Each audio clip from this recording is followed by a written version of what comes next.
Sir ನಮಸ್ತೆ. ನಾನು S K ಕುಪ್ಪಾಸ್, Vivekananda ಯೋಗ ವಿಜ್ಞಾನ ಕೇಂದ್ರ, ಬಾಗಲಕೋಟೆಯಿಂದ ಮಾತಾಡ್ತಾ ಇದ್ದೀನಿ. ಇದು ಒಂದು ನಿಜ ಜೀವನದ ಘಟನೆ. ರಣರಾಜ್ ಅವರ ಬದುಕು ಇನ್ನೂ ಇದೆ ಪುಸ್ತಕದಿಂದ ಆಯ್ದುಕೊಂಡಂಥದ್ದು. ಇಲ್ಲೊಂದು ಬಡ ಕುಟುಂಬ, ಹಳ್ಳಿಯೊಳಗೆ ಬೇರೆಯವರ ಜಮೀನಿನಲ್ಲಿ ಕೂಲಿ ಕೆಲಸ ಮಾಡ್ಕೊಂಡು ಇರ್ತಕ್ಕಂಥ ಒಂದು ಬಡ ಕುಟುಂಬ ಇದು. ಬಡ ಕುಟುಂಬ ಏನಪ್ಪ, ಬಡವರಿಗೆ ಮಕ್ಕಳು ಹೆಚ್ಚು, ಹೆಣ್ಮಕ್ಳೇ ಹೆಚ್ಚು. 5 ಜನ ಮಕ್ಕಳಿದ್ದಾರೆ, ಹೆಣ್ಮಕ್ಳೇ ಹೆಚ್ಚು. ಸೊ ಒಂದು ಹೊತ್ತಿನ ಊಟಕ್ಕೂ ಗತಿ ಇಲ್ಲ. ಅಂಥದ್ರಲ್ಲೇ ಕೂಲಿ ನಾಲಿ ಮಾಡಿ 5 ಮಕ್ಕಳನ್ನು ಸಹಿತ ಅವ್ರು ಸಾಕ್ತಾ ಇರ್ತಾರೆ. ಅದರಲ್ಲಿ ಒಬ್ಬ ಮಗಳು 5ನೇ ಕಲಿತಿರ್ಬೇಕಾದ್ರೆ ಒಂದು ಸರ್ಕಾರಿ ಹಾಸ್ಟೆಲ್ನಲ್ಲಿ ಆಕೆಗೆ ಒಳ್ಳೆ ಊಟ ಸಿಗುತ್ತೆ ಅಂಥೇಳಿ ತಿಳ್ಕೊಂಡು ಅಲ್ಲಿ ಆಕೆ ಸೇರ್ತಾಳೆ.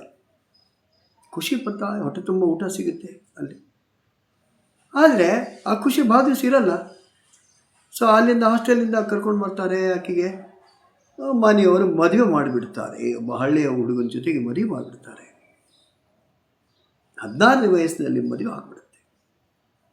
ಆದರೂ ಪಾಪ ಸೊ ಗಂಡನ ಜೊತೆಗೇ ಅದೇ ಕೂಲಿ ಕೆಲಸ ಎಲ್ಲ ಮಾಡಿ ಸೊ ಜೀವನ ಸಾಗಿಸ್ತಿರ್ತಾಳೆ. ಆಕೆ ಕೂಲಿ ಕೆಲಸ ಮಾಡಲಿಕ್ಕೆ ಎಷ್ಟು 5 ರೂಪಾಯಿನೋ 6 ರೂಪಾಯಿನೋ ಕೊಡ್ತಾರೆ. ಅಷ್ಟರಲ್ಲಿ ಖುಷಿ ಪಡ್ತಿರ್ತಾಳೆ ಆಕೆ. ಅಂಥದ್ರಲ್ಲಿ 2 ಮಕ್ಕಳು ಆಗ್ತಾವೆ. ಆಕೆ ಏನೋ ಒಂದು ಸಣ್ಣ ಪುಟ್ಟ ಕೆಲಸ ಮಾಡಬೇಕು ಅಂತೇಳಿ ಅಡ್ಡಾಡ್ತಿರ್ಬೇಕಾದ್ರೆ BO ಕಚೇರಿಯೊಳಗೆ ಒಂದು ಸಣ್ಣ ಕೆಲಸ ಮಾಡ್ತಿರ್ತಾಳೆ. ಅಲ್ಲಿ ಸ್ಟಾಫ್ ಆಕೆದು ಒಂದು ಪರಿಶ್ರಮ ಎಲ್ಲ ನೋಡಿ ಆಕೆಗೆ ಹೆಲ್ಪ್ ಮಾಡ್ತಾರೆ. ನೀನು ಯಾಕೆ SSLC ಕಟ್ಟಬಾರ್ದು ಅಂತೇಳಿ. ಆಕೆ SSLCಯನ್ನು ಪಾಸ್ ಮಾಡ್ತಾಳೆ. ಜೊತೆಗೆ ಮತ್ತೆ ಮುಂದುವರಿ ಗ್ರ್ಯಾಜುಯೇಷನ್ನು ಮಾಡ್ಕೋತಾಳೆ. ಜೊತೆಗೆ ಇಂಗ್ಲೀಷ್ ಕಲಿತಾಳೆ, ಇಂಗ್ಲೀಷ್ ಕೋಚಿಂಗ್ ಹೋಗ್ತಾಳೆ, ಕಂಪ್ಯೂಟರ್ ಕಲಿತಾಳೆ, ಇದೆಲ್ಲ ಮಾಡ್ತಾಳೆ. ಅದೇ BO ಕಚೇರಿಯಲ್ಲಿ ಒಂದು ಕೆಲಸನೂ ಸಿಗುತ್ತೆ ಆಕೆಗೆ. ಒಂದು ಸಲ ಅಮೇರಿಕದಿಂದ ಯಾರೊಬ್ಬರು ಬಂದವರು ಆಕೆ ಟ್ಯಾಲೆಂಟ್ಸ್ ಎಲ್ಲ ನೋಡಿ, ನೀ ಅಮೇರಿಕಕ್ಕೆ ಬಾ, ನಿನಗೆ ಒಳ್ಳೆಯ ಕೆಲಸ ಕೊಡಿಸ್ತೀವಿ ಅಂತಾರೆ.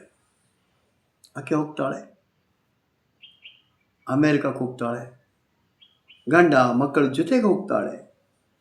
ಮೊದಲಾಕೆಗೆ ಯಾವುದೋ ಕೆಲಸ ಅಲ್ಲಿ ಸಿಗಲ್ಲ. ಆದರೂ ಪ್ರಯತ್ನ ಮಾಡಿ ಯಾವುದೋ ಒಂದು ಕೆಲಸ ಹಿಡಿತಾಳೆ. ಆದರೆ ಕೆಲವೇ ದಿವಸಗಳಲ್ಲಿ ಸಾವಿರಾರು ಕೋಟಿ ಡಾಲರ್ಗಳ ಒಂದು ಸಾಫ್ಟ್ವೇರ್ ಕಂಪನಿಯ ಒಂದು ನಡೆಸಲಿಕ್ಕೆ ಆಕೆ ತಯಾರಾಗ್ತಾಳೆ.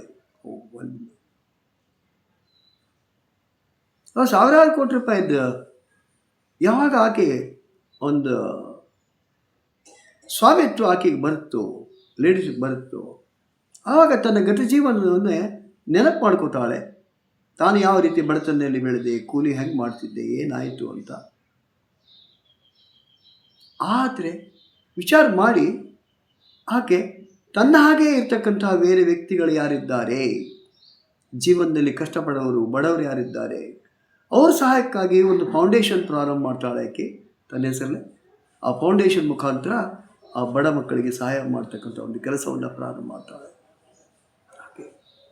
ಆಕೆ ಬೇರೆ ಯಾರೂ ಅಲ್ಲ. ಸೊ ಜ್ಯೋತಿ ರೆಡ್ಡಿ ಅಂತಕ್ಕಂಥ ಹೆಣ್ಮಗಳು ತನ್ನ ಜೀವನದಲ್ಲಿ ಒಂದು ದೊಡ್ಡ ಸಾಧನೆಯನ್ನು ಮಾಡ್ತಾಳೆ. ಆಕೆ ಮಾಡಿದ ವಿಶೇಷ ಏನಲ್ಲ, ಆಕೆದು ಆ ಕೆಲಸದಲ್ಲಿ ನಿಷ್ಠೆ, ಪರಿಶ್ರಮ ಮತ್ತು ಅದ್ರ ಜೊತೆಗೆ ಆಕೆದು ಇನ್ವಾಲ್ವ್ಮೆಂಟ್ ಏನಿತ್ತು, ಹಳೆಯದನ್ನು ಮರೆತು ಕೆಲಸ ಮಾಡ್ತಕ್ಕಂಥ ರೀತಿ ಆಕೆಯನ್ನು ಈ ಒಂದು ಉಚ್ಚ ಸ್ಥಾನಕ್ಕೆ ಒಯ್ಯಲಿಕ್ಕೆ ಸಾಧ್ಯ ಆಯಿತು. ಹಳೆಯದನ್ನೇ ವಿಚಾರ ಮಾಡ್ತಾ ಕೂತಿದ್ರೆ ಸೊ ಕೆಲವು ಮಂದಿ ತಿಳ್ಕೊತಾರೆ, ಆಯ್ತಪ್ಪ ಮದುವೆ ಆಯಿತು, ಮಕ್ಕಳಾಯಿತು, ಇಲ್ಲಿ ಮುಗೀತು ಬದುಕು ಅಂತ. ಆಕೆ ಅಷ್ಟಕ್ಕೆ ನಿಲ್ಲಿಲ್ಲ. ಅದರಿಂದ ಮುಂದೆ ಹೋಗಿ ಒಬ್ಬ ಸಾಫ್ಟ್ವೇರ್ ಕಂಪನಿಯ ಮಾಲೀಕಾಗಿ ಬೆಳೀತಾಳೆ. ದೊಡ್ಡ. ಸೊ ಅದು ಒಂದು ಎಲ್ಲರಿಗೂ ಸಹಿತ.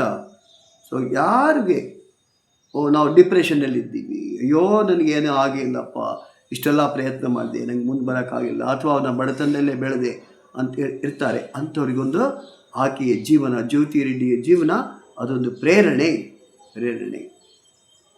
ವಿವೇಕಾನಂದ ಯೋಗ ವಿಜ್ಞಾನ ಕೇಂದ್ರ ನಿರಂತರ ಯೋಗ ವರ್ಗಗಳನ್ನು ನಡೆಸುತ್ತೆ. ಬೆಳಗ್ಗೆ 6ರಿಂದ 7, ಸಂಜೆ 6ರಿಂದ 7. ನಮ್ಮದೇ ಯೂಟ್ಯೂಬ್ ಚಾನಲ್ ಇದೆ. ನಮ್ಮ ಯೋಗ ವರ್ಗಕ್ಕೆ ಭಾಗವಹಿಸಿ ಮತ್ತು ಯೂಟ್ಯೂಬ್ ಚಾನಲ್ಗೆ ಸಬ್ಸ್ಕ್ರೈಬ್ ಆಗಿದೆ. ಧನ್ಯವಾದಗಳು.